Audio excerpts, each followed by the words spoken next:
Security agents impregnating teenagers in border communities agency.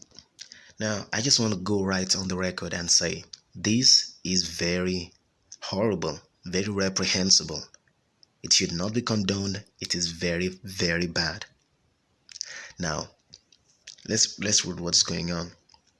They say the Institute for Peace and Conflict Resolution, an agency under the Ministry of Foreign Affairs, has accused officials of various security agencies attached to border communities in Nigeria of impregnating female residents, especially teenagers, in their host communities. Now, there's another thing here. It says, Moses said, security agents are causing conflicts in their host communities, some of them impregnate teenage girls, and this has been leading to crises in those communities. This is aside from the usual problems they create. Now, I understand this is very bad, this is very horrible, like I said in the beginning, but there's just a couple of things I want to mention. Now, we need to understand that if you are having security officials concentrating in a particular region, there are definitely going to be bad eggs among those people. There are definitely going to be bad people because, generally speaking, a whole lot of people are bad. That's just the way it is.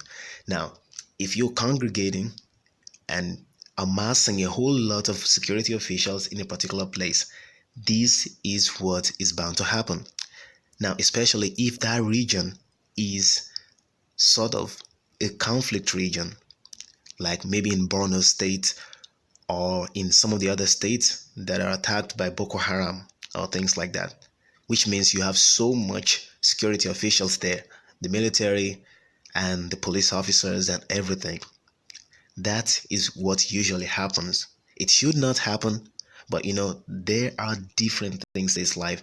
Some things should not happen, but they happen. Reality isn't always going to conform to the perfect world we always want.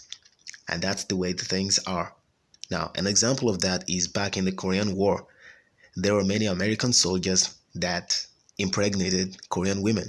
Now, I'm not trying to say that all these things, like maybe all those ones were raping the Korean women or things like that. But things happen. In Vietnam, the same thing happened. In World War II, so many American soldiers and Canadian soldiers had children with European women. This is what happens when you have security officials, when you have the military occupying a particular place. These things happen. So I'm just going to think that one of the ways to resolve that problem is to make sure that we solve the problems of insecurity in some of these border states, in particular Borno State.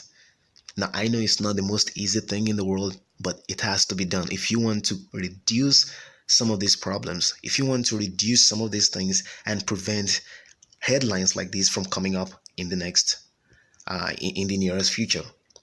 And then the next thing again is that we need to train our security officials better. We all know in this country, most of the officials working for the police, working for all these different security agencies, they are not well trained. You can get that from some of the things they do while on duty. Taking bribes from motorists and all sorts of things like that. Very, very bad behavior. And some of these things are actually endorsed by some of the higher ups. So it's not just about the low class people in the agencies doing some of these things. Some of them actually have go-aheads from some of the higher ups. So I guess the way I see it is that the entire system is corrupt. The entire system is bad and it has to be flushed. Things have to be flushed. You have to drain the swamp. That's the way I see it. And that's just the way I see it. That's the only way for you to be able to reduce some of these headlines from coming up and prevent them from coming up in the next or nearest future. Now we have a couple of things written at the bottom. This is why we have been preaching women in governance, so that you can collectively salvage the situation as mothers. You can contest any political office in your area as a woman, especially when you notice those who have been holding these offices are not doing it right. Now, to an extent, I actually agree with this. It's just that there is a little bit of undertone of feminism in that now not all forms of feminism is bad. The third wave feminism is what is the problem. Now, the only problem I have with this is that if you go on this way, you are going to slide into the problem of saying women have to be represented in a particular percentage in the political sphere just because they're women. Just because they are not well represented, you need to pack the place with women, not considering whether or not the people you want to pack into the place are capable enough and will be able to do the job. Now, I'm not saying women are not able to do the job before you start calling me a sexist, but what I'm trying to say is that it should be based on merit. Quota system for minorities, quota systems for women, quota system for any form of minority is very bad. It's what is called the soft bigotry of low expectation. Let the people do it themselves. So they will always know that they got the position based on their own competence, not because some people handed it to them on a platter of gold. That's the way I see it.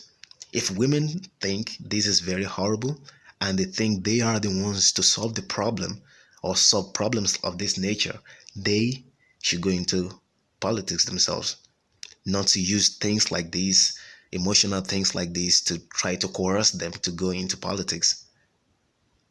They should weigh everything possible before they go into something like that.